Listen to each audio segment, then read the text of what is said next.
है ना। तो फर्स्ट ईयर बैच आ जाएगा तो 2 तो फर्स्ट ईयर नहीं बोलेंगे, और ये फर्स्ट ईयर है 20-23 वाला, अभी फर्स्ट ईयर है 24 वाला, ऐसा तो बोलेंगे नहीं। तो अब तुमको बोलेंगे सेकेंड ईयर वाला बैच है। तो अच्छा लग रहा होगा। चलो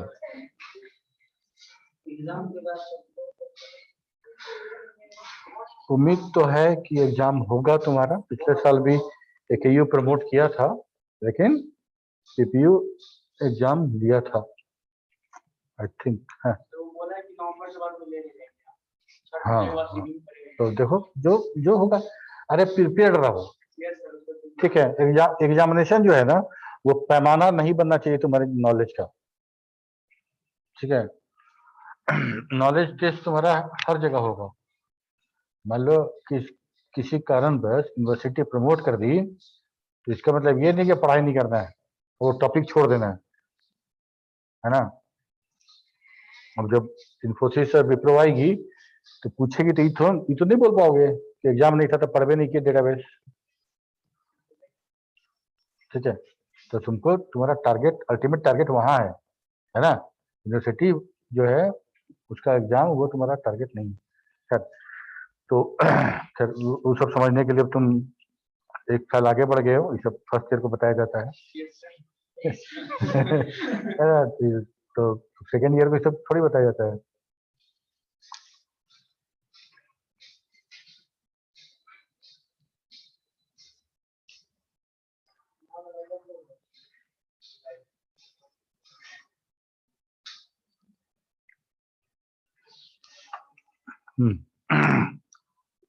कहाँ तक पिछले क्लास में डिस्कस कर चुके हैं हम लोग, बताओ। ठीक है, ऐसा करते हैं, एक्सेल भी खोल ही देते हैं ना।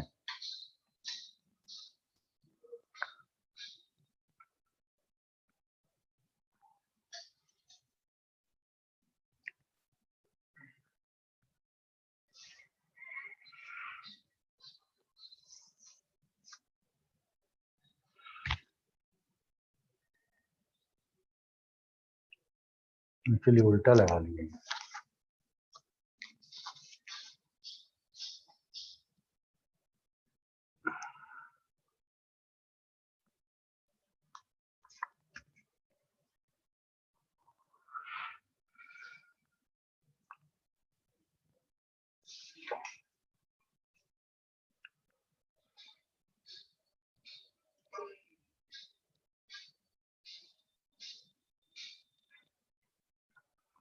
ठीक है, यहां तक हम लोग देख चुके थे कि सेल क्या होता है, इंसर्ट कैसे करते हैं पूरा रो, और पूरा रो डिलीट कैसे करते हैं, ठीक है।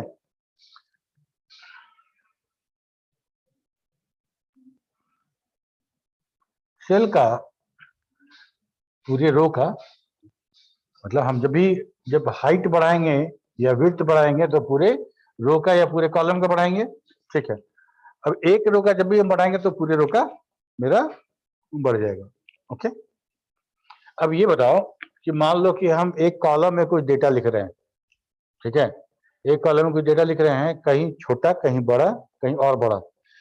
तो जो बड़ा वाला होगा उसको हमको क्या करना पड़ेगा, हमको या तो हम उसको टेक्स्ट रैप कर दें, ताकि जो उस सेल से की चौड़ाई से ज्यादा हो रहा है वो नेक्स्ट लाइन में आ जाए। एक तरीका तो ये था।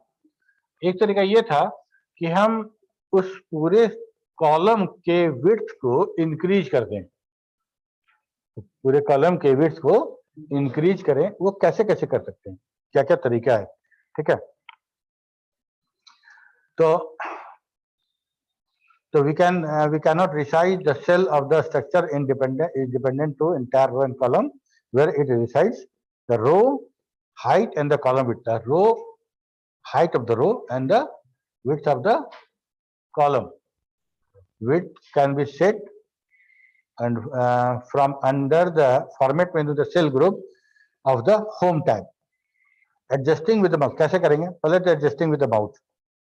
ऊपर में जो ABCD लिखा हुआ है, शीट के ठीक ऊपर वाला कॉलम,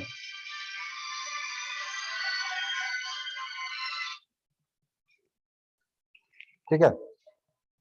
A और B अलग अलग दोनों का जो जो इंटरफेस होगा, जो दोनों का जो जहां पे दोनों सट रहा होगा वहां पे एक लकीर दिखेगा। ठीक है, अब हमको करना क्या है कि वहीं पे अपने कर्सर को, माउस के कर्सर को वहां पे अलाइन करना है उसके साथ। ठीक है, तो माउस का कर्सर कर्सर तुम्हारा रिसाइज मोड में चेंज हो जाएगा। ठीक है, जब तक वो कर्सर हमारा शीट पे रहता है वो थिक व्हाइट कलर का प्लस का सिंबल बनाता है। ठीक है, जैसे ही हम उसको लेके जाएंगे रिसाइज पे, वो हमारा पतला पतला है ना, थीन ब्लैक कलर का एरो, सॉरी प्लस मार्क बन जाएगा और दोनों तरफ एरो दिखता रहेगा। ठीक है, वो हमारा रिसाइज कर्सर। तो जब रिसाइज कर्सर में मेरा कर्सर चेंज हो जाएगा, मतलब समझ लो कि तुम्हारा जो बाइफरकेट करने के लिए जो बना हुआ है वहां तुम्हारा अब कर्सर अलाइन हो चुका है। वहां कुछ नहीं करना है, लेफ्ट माउस बटन को प्रेस करना है और जितना मर्जी उतना उसको ड्रैग कर देना है। समझ में आ रहा बात? किसी चीज को पकड़ के घसकाते हैं ना ऐसे, तो माउस से कैसे पकड़ के घसकाते हैं? वहां माउस का पॉइंटर लेके जाते हैं, तो वो सिलेक्ट हो गया तो उसके बाद उसको पकड़ लेते हैं। पकड़ लेते हैं, कैसे पकड़ते हैं? माउस का लेफ्ट बटन क्लिक करके होल्ड किए रहते हैं, छोड़ते नहीं है, होल्ड किए रहते हैं और बाकी जितना ड्रैग करना है ड्रैग कर दो। बहुत सिंपल है, अभी करके देखोगे तो तुमको समझ में आ जाएगा तुरंत। ठीक है, एक ये जनरल तरीका हुआ जो इससे कर सकते हैं। ये तुमको आता भी हुआ, तुम अगर कोई कोशिश करोगे खोलोगे तो तुम ऑटोमेटिकली बगैर कुछ बताए हुए तुम ये काम कर दोगे। ठीक है, to resize the column, place your mouse cursor between the lines of the column heading. All we need to do is resize the box to make it wider. Put mouse along the right side of the heading box until you see the resizing arrow pointing in two directions. Click and drag away from the column later. एक तरीका तो ये हो गया। आ जाओ Excel पे।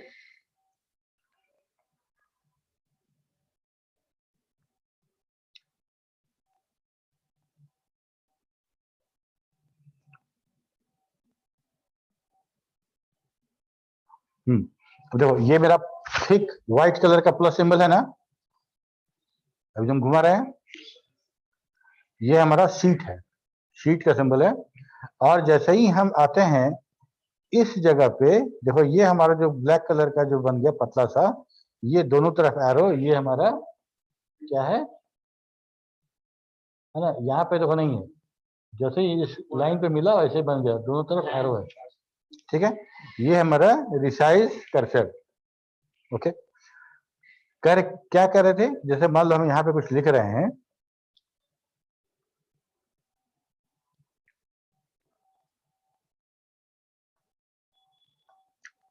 तो ये जो बढ़ गया मेरा A6 इतना ही तक है। अगर मान लो B6 में अगर हम कुछ लिखना चाहें तो ये B6 का है और ये वाला जो है वो मेरा हिडन हो गया। अब हमको इसका, इस कॉलम का विड्थ इंक्रीज करना है। बहुत सिंपल सा तरीका था, यहाँ लेके जाना है और इसको पकड़ के खींच देना है। ठीक है, इसको पकड़ के कम कर देना है, घटाना हो तो इसको पकड़ के खींच देना है। आसान है, बहुत आसान है, आसान से भी आसान है ना। ओके, और आ गया to resize arrow, place cursor between the lines of the heading row.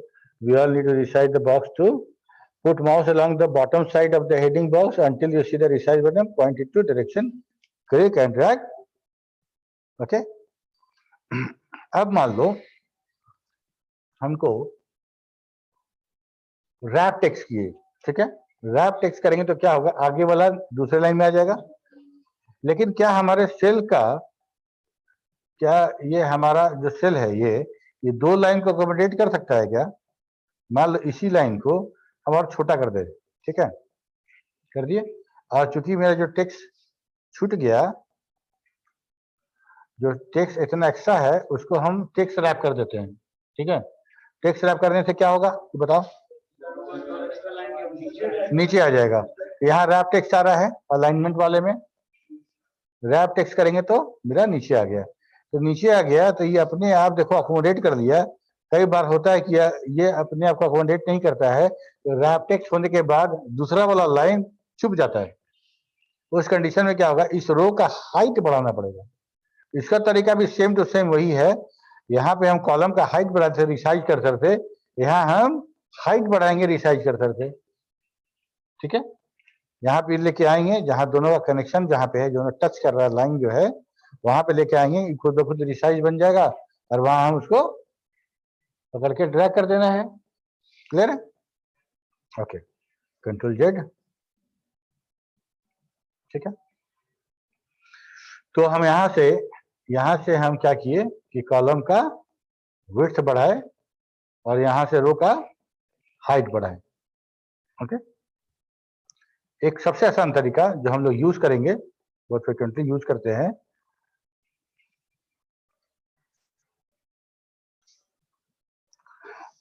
Auto fitting.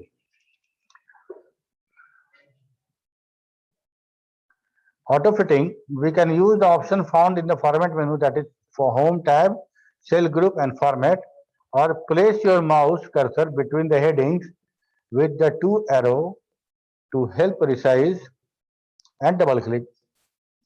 The row or arrow, column should auto fit the largest data length within this structure.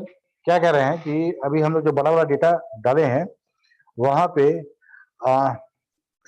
तो लोग माई कंप्यूटर खोलते होंगे, तो उस पे मान लो हम detail view लिख रहे हैं, तो फोल्डर दिखा रहा होगा, फाइल दिखा रहा होगा, तो फाइल का डेट दिखाता है ना, और उसका कितना साइज है।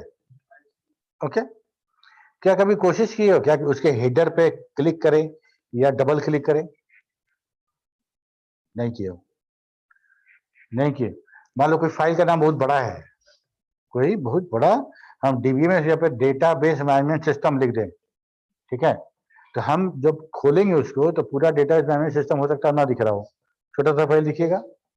ठीक है, तो हम अगर पूरा देखना चाहते हैं तो क्या करना पड़ेगा, हमको उस कॉलम का विड्थ बढ़ाना पड़ेगा है। तो दो तरीका है, एक तरीका तो अभी जैसे किए वहां जाना है हेडर पे और लेके ड्रैग कर देना है फाइल नेम को। दूसरा तरीका है कि वहां जाके डबल क्लिक कर देना है। डबल क्लिक करोगे तो उस लोकेशन पे जो सबसे बड़ा फाइल नेम होगा उसके अकॉर्डिंग हमारा कॉलम बढ़ जाएगा। समझ में आ रहा है? तो सबसे बड़ा नाम होगा उसके हिसाब से कॉलम बढ़ जाएगा, बाकी जो छोटा छोटा तो पहले भी दिख रहा था अभी भी दिखेगा। ठीक है, और एक क्लिक करने पे वो शॉर्टिंग हो जाता है इंक्रीमेंट और डिक्रीमेंट में, इंक्रीजिंग ऑर्डर में और डिक्रीजिंग ऑर्डर में वो शॉर्ट हो जाता है खुद ब खुद। ठीक है, इसके बाद वो भी दिखाएंगे तुमको। एग्जैक्टली यही काम हमारा एक्सेल में भी होता है कि हमको इतना मेहनत नहीं करना है, हमको करना क्या है, यहाँ पे बड़ा है, यहाँ सीधे हमको अलाइन करना है रिसाइज कर्सर पे और डबल क्लिक कर देना है।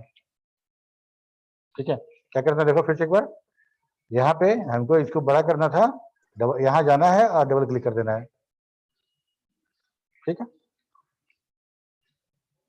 यहाँ पे आओ सेल ग्रुप में, फॉर्मेट में आने के बाद देखो तो row height, auto row height है ना, column width, auto column fit और डिफॉल्ट विड्थ। ठीक है, ये सब पे ध्यान दो एक बार। हमको इसका क्या करना क्या है, ऑटो कॉलम का विड्थ बढ़ाना है ना, तो ऑटो फिट कॉलम विड्थ ये करेंगे तो मेरा वही काम होगा जो डबल क्लिक पे हो रहा था, हो गया ना। तो या तो डबल क्लिक कर दो यहाँ पे आके, या तो फिर सेल ग्रुप में जाके फॉर्मेट में ऑटो फिट कर लो। क्लियर है?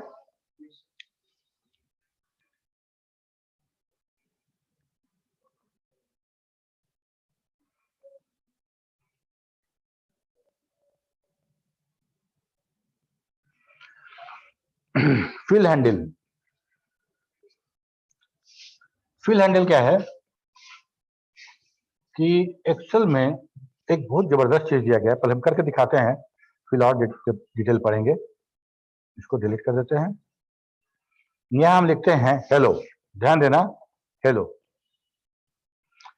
जब यहाँ पे फिर इसको सिलेक्ट करते हैं तो लोअर राइट कॉर्नर पे एक डॉट दिख रहा है हमको इस सेल पे, यहाँ पे ये देखो, है ना, ये हैंडल है, हैंडल, ठीक है, इसको बोलते हैं फिल हैंडल। काम क्या है इसका, अगर इस पे अगर हम अपने कर्सर को अलाइन करेंगे तो जो रिसाइज कर्सर बना रहे थे ये वाला बन रहा था ना, इसमें दोनों तरफ एरो था, वो एरो नहीं रहेगा, बाकी फिर वैसा ही कुछ बनेगा। देखो इसको यहाँ अलाइन करते हैं, यहाँ ये देखो, ये मेरा प्लस व्हाइट थिक प्लस से ये थीन ब्लैक प्लस साइन बन गया। जब अलाइन हो गया यहाँ पे, जब कर्सर कन्वर्ट हो गया मेरा, तो हम समझेंगे कि मेरा फिल हैंडल पर कर्सर अलाइन हो चुका है। अब हम चाहे वो फिल हैंडल के साथ कर सकते हैं। तो फिल हैंडल कहने का मतलब क्या है, इसको हैंडल को पकड़ के हम जैसे जैसे खींचेंगे वो सब फिल करता चला जाएगा। समझ में आया? इस हैंडल को पकड़ के जिधर खींचेंगे वो फिल करता चला जाएगा, same to same data. Okay, एक और फायदा देखो, अगर हम लिखते हैं 1 और तब हम इसको फिल करते हैं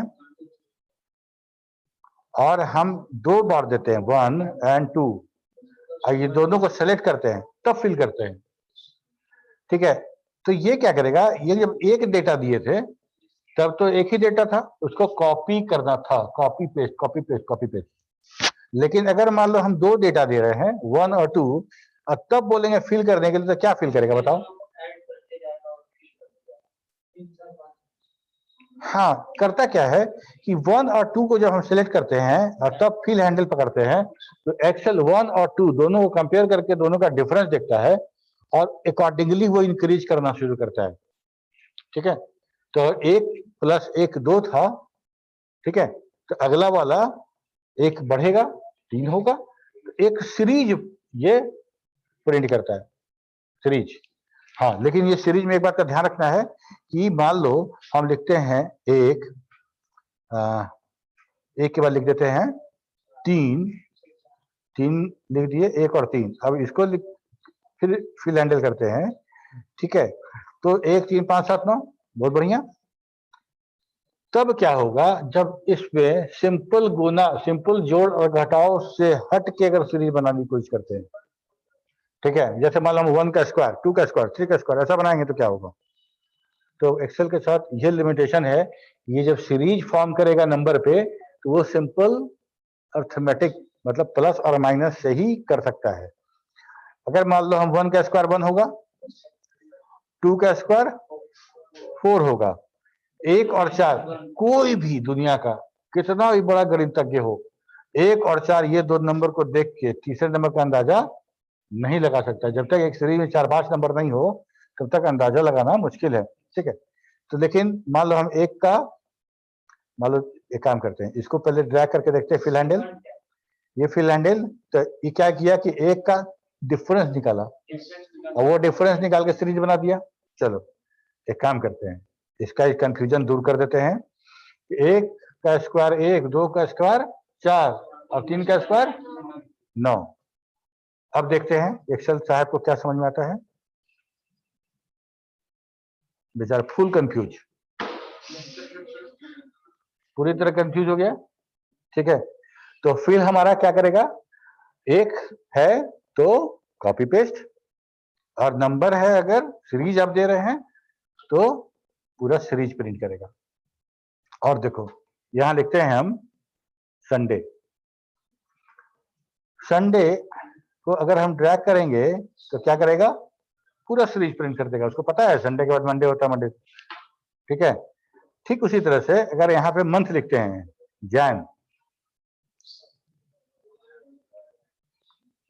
क्या करेगा, पूरा प्रिंट करेगा।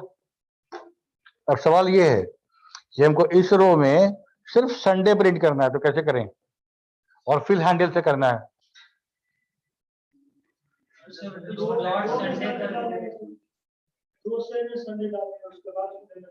दो दो दो सेल में संडे डाल देंगे और फिर फिल करेंगे।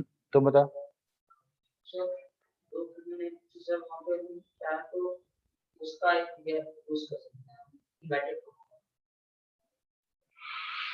ठीक है कृष्णा तुम सही बोले, दो सेल में अगर संडे डालेंगे तो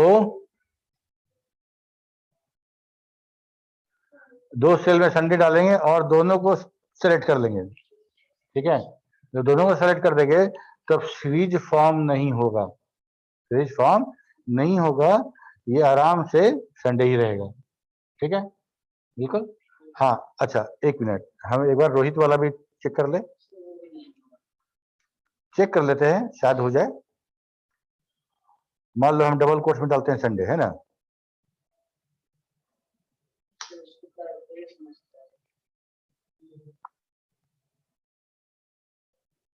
हो गया, ये भी हो गया,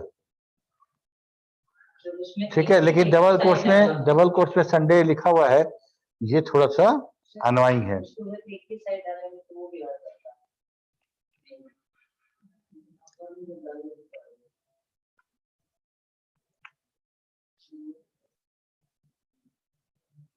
ठीक है, क्योंकि ये संडे नहीं पढ़ पा रहा, संडे में कोई कैरेक्टर जुड़ गया तो this is not Sunday, Sunday not equal to double quote Sunday.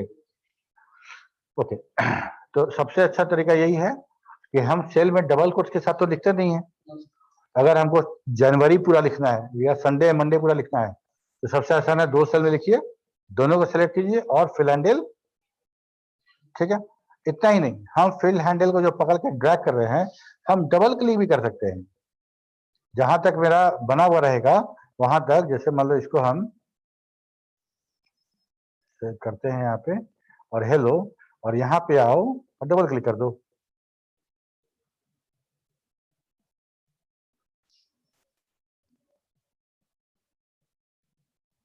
यहाँ पे एक्चुअली इसको हम पूरा एक्सेल बनाया नहीं है, तो जहां तक रहेगा एक बार डबल क्लिक करोगे पूरा एक साथ फिल हो जाएगा, ठीक है, इसी को हम लोग बोलते हैं फिल हैंडल।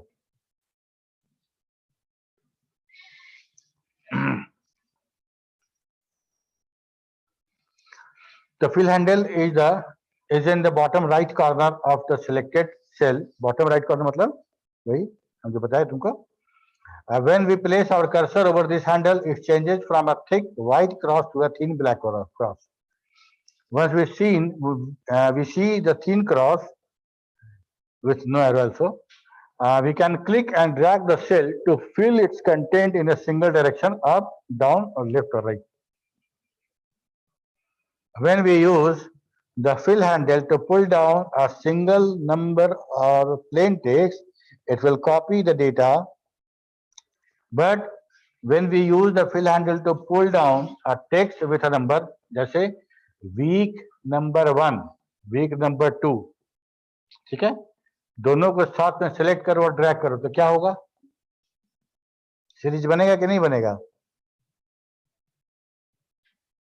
क्या समझे क्या नहीं समझे।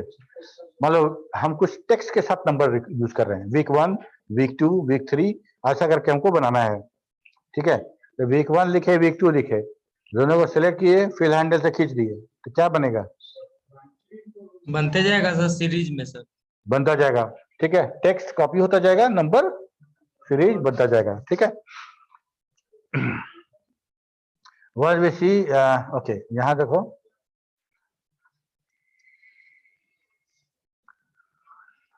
but when we use the fill handle to pull down a text with a number, a date, a month, a week, it will fill in the series.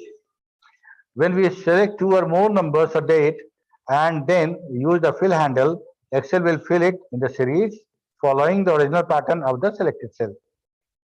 It can only follow simple addition and subtraction pattern. ठीक है,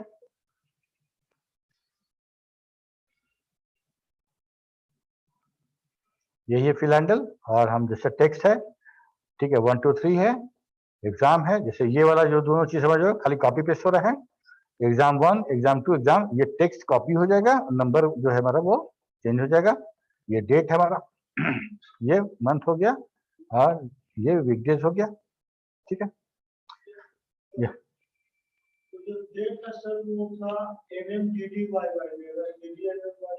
कोई भी date क्योंकि ये हम उसको जो right click जो सेल फॉर्मेटिंग किए थे तो सेल पे फॉर्मेट करके फॉर्मेट द सेल, किसी डेट किस, मान लो हम यहाँ पे कोई डेट लिखते हैं, ठीक है, मान लो हम लिख देते हैं 16/9/2021। 16, ऐसे हम लोग डेट के बारे में बहुत पढ़ने वाले हैं। 16/9/2000 डेट टाइम फंक्शन अलग से हम लोग पढ़ेंगे, ठीक है। अब इस सेल को मान लो हम जाएं और हम फॉर्मेट सेल पे आते हैं, और फॉर्मेट सेल में डेट सिलेक्टेड है और डेट हमारा यूनाइटेड स्टेट्स वाला है, तो हमको क्या करना है, किंगडम कर देना है, ब्रिटिश वही किंगडम, यूनाइटेड किंगडम वाला ये कर देना है, और इसमें हमको ये मेरा आ गया, ठीक है। अब मेरा ये डेट DDMM हो गया, ठीक है।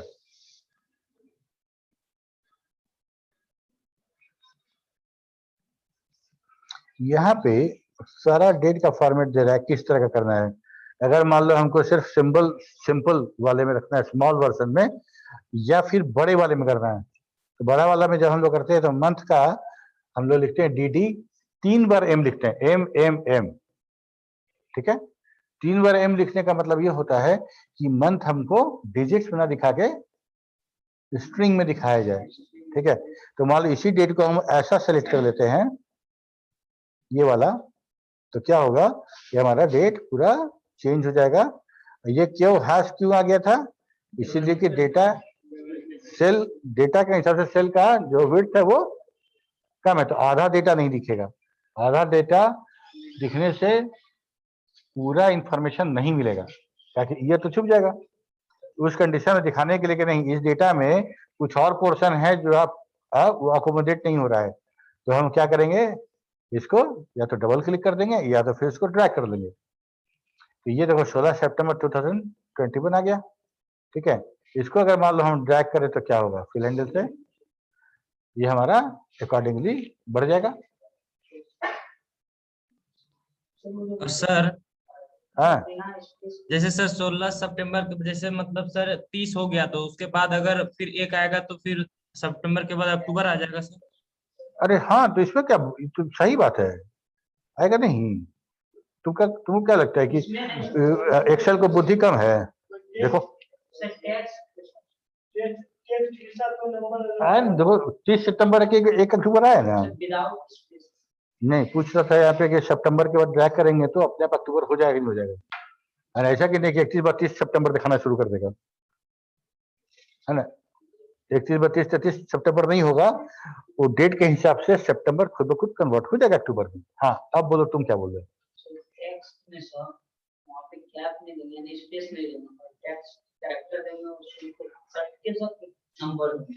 देखो लॉजिकल बात है, मान लो हमको लिखना है वीक 1, तो वीक 1 ऐसे लिखेंगे कि वीक 1 ऐसे लिखेंगे, ऐसे लिखेंगे, ठीक है। तो हमको अगर हम सटा देंगे तो इसको एज ए कंप्लीट सेल का डेटा पढ़ेंगे, उसमें तो कैसे पढ़ेंगे बताओ। तो ये वाला जो कंडीशन है ये हम श्योर करते हैं कि ये मेरा बढ़ेगा, इसमें मुश्किल है, लेकिन ये भी देखो ये भी बढ़ गया, ये भी हमारा सीरीज फॉर्म कर दिया बगैर स्पेस वाला भी, ठीक है। तो so intelligent, Excel is so intelligent. और कुछ फिल हैंडल समझ में आ गया सबको? ओके, फिल हैंडल के बाद हम लोग बात करेंगे सिंपल फार्मूला का, कि कैसे इक्वेशन हम डेवलप करते हैं।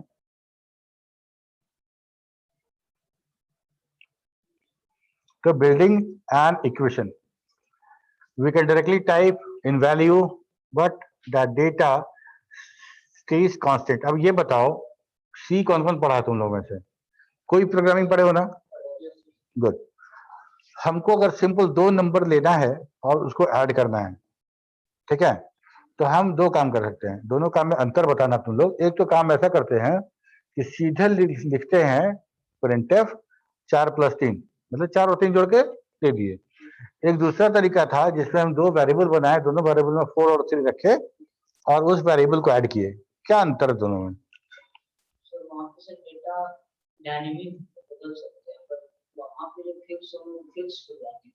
फिक्स हो जाएगा। ठीक है, वेरिएबल रहेगा तो हम वेरिएबल को यूज अपने एक्सप्रेशन में उस वेरिएबल को यूज करेंगे और जो डेटा उस वेरिएबल में होगा वो कम हो जाएगा उसका। तो अब मान लो जैसे नीचे वाला फिगर देखो, A1 में 1 और B1 में 2, ये दोनों का जोड़ करना है तो हमारे पास दो तरीका था। एक तो तरीका था कि 1 + 2 यहाँ सीधे करते थे, है ना, इक्वल टू क्योंकि हमको यहाँ इस सेल में सिंपल कुछ टेक्स्ट या डेटा लिखना है या कुछ अर्थमेटिक का काम करना है, कुछ कैलकुलेशन का काम करना है, इसके लिए हम लोग इक्वल टू शुरू करते हैं। इक्वल टू पहले लिख देने का मतलब है एक्सेल समझ जाता है कि यहाँ पे कुछ हमको मैथ बनाना है ना। बचपन में जिसको मैथ पसंद नहीं होता था उसको जैसे ही सर बोलते थे इसको सॉल्व करो तो उसको पसीना छूट जाता था। ठीक है, तो एक्सेल को बताना है कि बाबू अब तैयार हो जाओ, तब तुम अर्थमेटिक का तुमको एक्सरसाइज दिया जा रहा है, तो बताने के लिए क्या करना पड़ेगा, इक्वल टू साइन, वो भी अपना कलम किताब लेके चालू। ठीक है, बताइए हम जोड़ते हैं। ठीक है, तो एक तो तरीका ये था कि इक्वल टू 1 + 2 लिख देते हैं हम, है ना, इक्वल टू 1 + 2 3 हो जाता।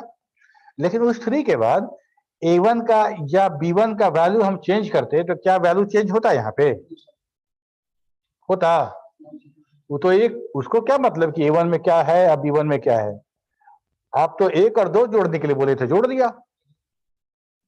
ठीक है, तो हम लोग क्या करते हैं कि हम फॉर्मूला इक्वेशन जो बनाते हैं वो डायनेमिक बनाते हैं कि अगर शीट में कुछ चेंजेज हो तो हमारा वो वैल्यू अपने आप अपडेट हो जाए।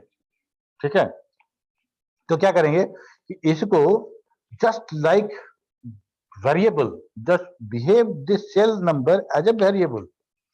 तो क्या हुआ, A1 हुआ ना, और ये क्या हुआ, B1 हुआ, नहीं हुआ, तो हम यहाँ लिखेंगे इक्वल टू A1 + B1। तो हम 1 और 2 नहीं जोड़ रहे हैं, हम क्या जोड़ रहे हैं, A1 सेल का वैल्यू और B1 सेल का वैल्यू जोड़ रहे हैं। अब तुम A1 और B1 के वैल्यू को चेंज करो, इमीडिएट C का वैल्यू चेंज हो जाएगा C1 का। ठीक है, तो ये हमारा डायनेमिक इक्वेशन बना। तो यही हम बात कर रहे थे कि we can directly type in the value but the data stays constant, we want to have the answer of our equation updates as we change our data. We need to use the cell address. Cell are labeled by their rows and number, column headings. We refer to the address of a cell. We use the column letter first and then row number. क्यों column number पहले, column क्यों? नहीं, अरे नहीं बनता है, अलग अलग नाम है। इसीलिए कि हम अगर इसको दिमाग में अगर वेरिएबल वाला कंसेप्ट अगर समझोगे तो क्या हम किसी वेरिएबल का नाम पहले नंबर से शुरू करते थे क्या, नहीं करते थे।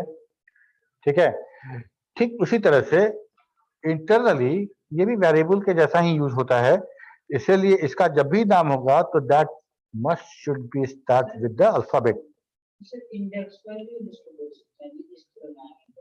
ये वाला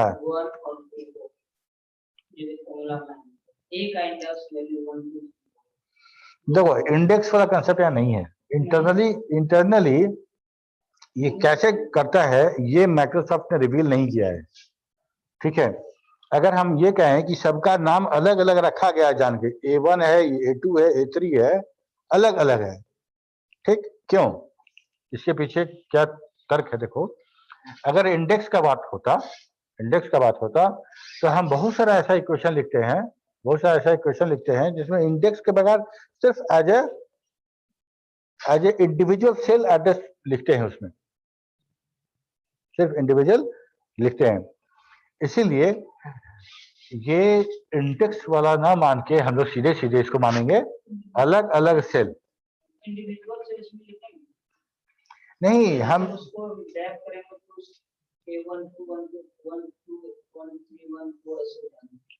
किसको ड्रैग करेंगे, तो हाँ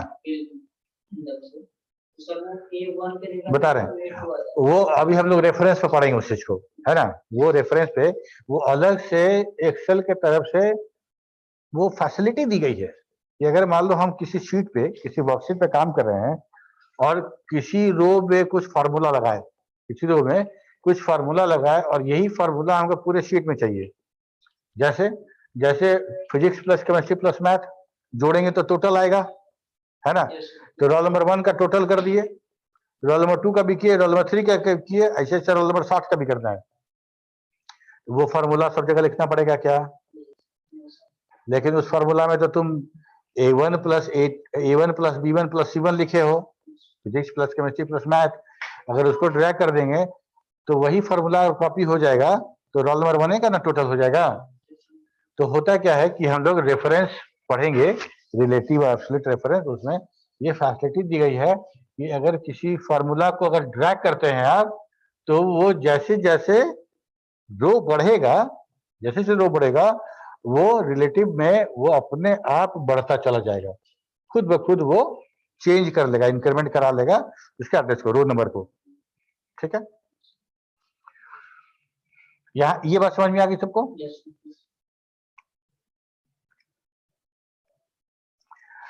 Use the mouse to point the cell address. The mouse and the arrow key are both pointers. If you press the equal sign and then use the mouse to click on the another cell, Excel will put you into the point mode and press the address of your cell. कहना क्या चाह रहे हैं यहाँ पे?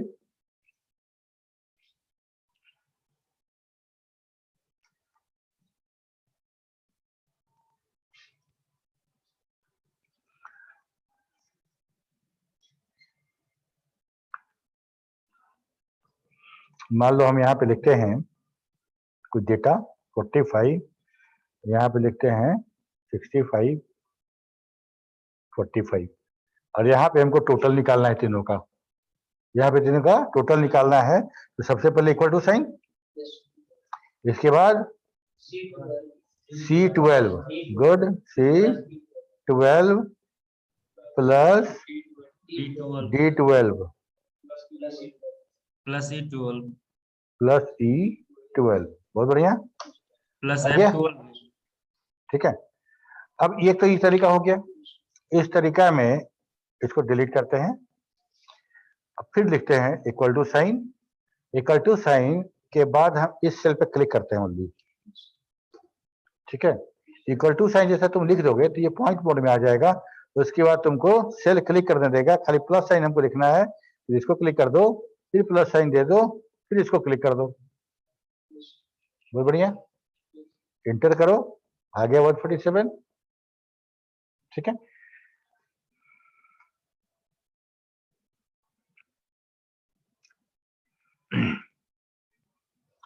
ये कह रहे हैं कि the point and arrow key are both pointers. If you press the equal sign and use the mouse to click on another cell, Excel will put you into point mode and place the address of your cell, into the formula. Click on in your equation, click in the cell where the answer will appear, press the equal to sign, use the mouse to click on the cell you want to use in the equation and use math operator. Math operator क्या है? ये समझ में आ गया ना? हम जो formula लिख रहे हैं, अलग अलग सेल है, उसको लिख रहे हैं, कीबोर्ड से लिखते हैं। अगर माउस हाथ में पकड़े हुए हैं हम, तो मेरे लिए बहुत आसान है, जाके उसको क्लिक कर देना, है ना। मल ठीक है, तो ये तो काम हो गया। ऑपरेटर जो मैथ ऑपरेटर है, जैसे अभी हम लोग देखे थे प्लस किए थे, यहाँ पे प्लस किए थे, अब प्लस की जगह पे अगर हम गुना कर दे तो गलती हो जाएगा कि होगा काम? गुना करेगा या नहीं करेगा, जल्दी बोलो। करेगा सर। क्या नहीं करेगा? इतना काम आता है इसको, तो गुना करना नहीं आएगा?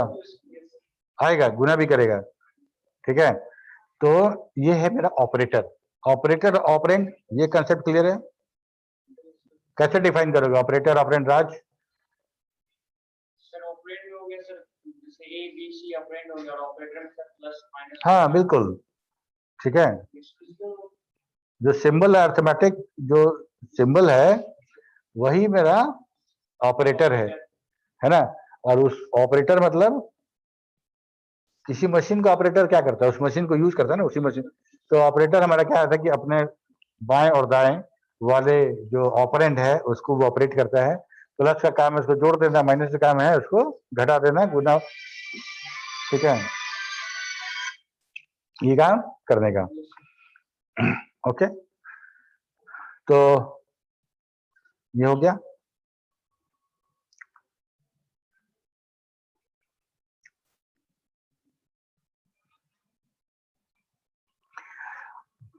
क्या क्या ऑपरेटर हमको मिलेगा, तो to let Excel know we want to do the math, we need to start ourselves with the plus sign, sorry, equal to sign, ठीक है। अगर इक्वल टू साइन के बगैर अगर हम कोई फॉर्मूला लिखते हैं, यहां से इक्वल टू साइन हम हटा देते हैं, ठीक है, तब क्या होगा कि एक्सेल को समझ में नहीं आएगा कि तुम सही में यही लिखना चाहते थे कि सेल का एड्रेस था और गुना करना चाहते थे। समझ में आ रही बात? नहीं तो अब हमको ये सिंपल टेक्स्ट नहीं था, ये हमारा फॉर्मूला था और इसमें कुछ अर्थमेटिक करने की आवश्यकता है। ये बताने के लिए हमको शुरुआत करना पड़ेगा इक्वल टू साइन से।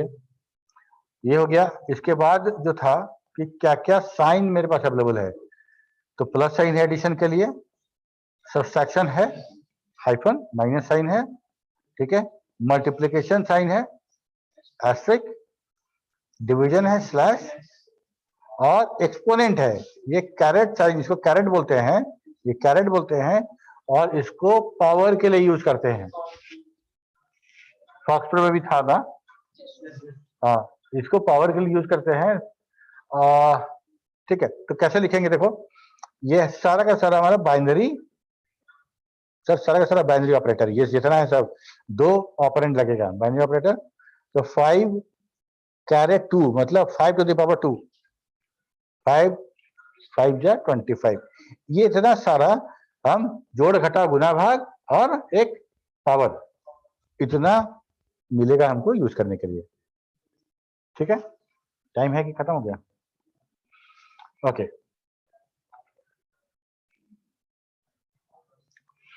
ऑटोसम। ऑटोसम मतलब ये कि हम किसी चीज को जो अभी हम जोड़ रहे थे, हम ऑटोसम कैसे कर सकते हैं। देखो, मान लो यहां पे हम कुछ लंबा डेटा लिखते हैं, इसको हमको ऐड करना है, तो हमको लिखना पड़ेगा ना, C12 plus C13 plus C14 plus C15 से लिखना पड़ेगा, तब जाके ऐड होगा।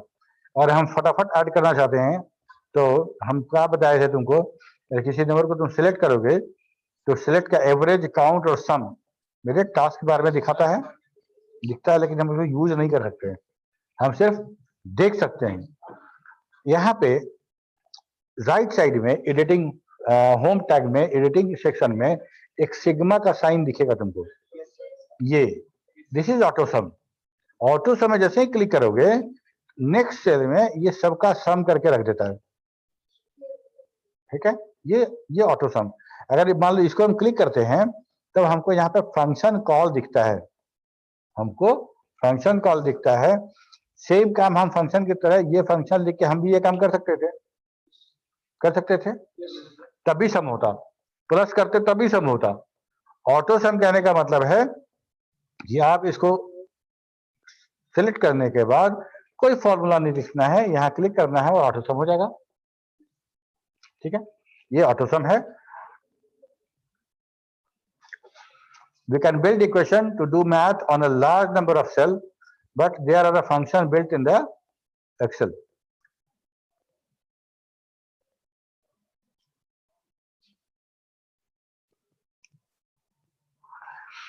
Built in action, it will help us to automate the most common ones, sum, average, count, maximum and minimum. On the far right of the home tab, you will find the AutoSum, that is sigma sign. When we click on the word AutoSum, we will get a sum function. There is a drop down list, यहाँ पे जो drop down list है मेरा, देखो यहाँ पे AutoSum के ठीक बगल में, यहाँ पे इसको अगर हम क्लिक करते हैं तो हमको यहाँ कुछ बहुत फ्रिक्वेंट यूज वाला हमको कुछ फंक्शन दिखता है। सम है, एवरेज है, काउंट नंबर है ना, हाँ ना, ये काउंट फंक्शन है, मैक्स है, मिन है, ठीक है। इतना सारा फंक्शन हमको मिलता है जो यूज कर सकते हैं हम लोग, ठीक है। जैसे मान लो इसको हटा देते हैं, इसको हटा दो, है ना, इसको सिलेक्ट करो, यहाँ पे आओ, इनमें से हम मैक्स क्लिक करते हैं तो मैक्स 45, ठीक है। अगर मैक्स पे क्लिक करोगे तो देखो फंक्शन कॉल हमको दिखता है, ठीक है। ओके, तो इस तरह का बहुत सारा फंक्शन हमको मिलेगा। when we click on the word AutoSum, we'll get a sum function, a drop down, ये तो हो गया। अब हम जो बात कर रहे थे कि हम किस तरह से ऑपरेटर ऑपरेंड को यूज करते हैं काम के लिए, तो हम ऐसे ही करेंगे। A1 सेल का वैल्यू और A2 सेल का वैल्यू जोड़ना है तो दोनों सेल को जोड़ दिए।